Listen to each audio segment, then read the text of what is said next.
outil pour faire une bascule rapide. Quand on est en situation de stress, Nadia, ça peut être super utile pour tes gens. Quand on est sclérosé, quand on est serré, quand on est angoissé, quand on est agressif, quand on panique, quand on ne sait pas, on peut faire ce qu'on appelle une bascule mentale, c'est-à-dire revenir dans un mode adaptatif qui permet en fait de décider depuis une place de sérénité.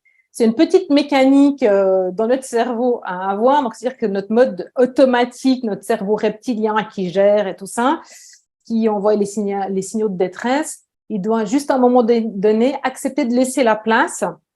Donc il faut une petite prise de conscience, donc il faut apprendre à prendre conscience.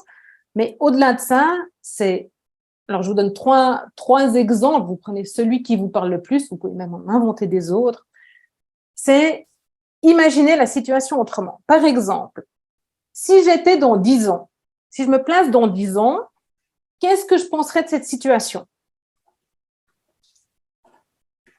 Alors, toutes les personnes à qui j'ai posé la question, elles se sont marrées. Et je vois, Jean-Luc, tu te marres, parce qu'en fait, dans 10 ans, ça désamorce tellement le truc, ça a l'air, même notre problème, il a l'air hyper grave sur le moment. Si je m'imagine dans 10 ans à gérer cette situation, mais je vais en rigoler, c'est sûr, parce que voilà, ça aura tellement peu d'importance avec le recul.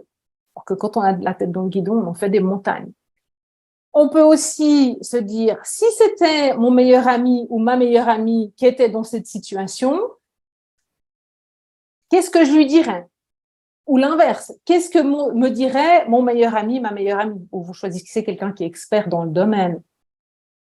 Ou vous pouvez prendre un personnage célèbre ou quelqu'un que vous admirez. Qu'est-ce que me dirait Barack Obama, par exemple, ou Federer? Voilà. Ou même plus drôle, et puis là, alors ça dépend en fait, si la personne est vraiment en gros stress, vous allez directement la faire rigoler en lui disant, si tu étais le vent, qu'est-ce que tu penserais de cette situation? Si tu étais un arbre, voilà. Puis, enfin, voilà, ça devient loufoque et ça permet en fait de désamorcer complètement et de revenir à un état de sérénité. Dès qu'on rigole, dès que vous voyez sur la personne qu'elle esquisse un sourire ou qu'il y a son relâchement dans les épaules, vous voyez aussi tout de suite sur ses signaux non verbaux sur son visage que ça a fonctionné. Et l'autre chose,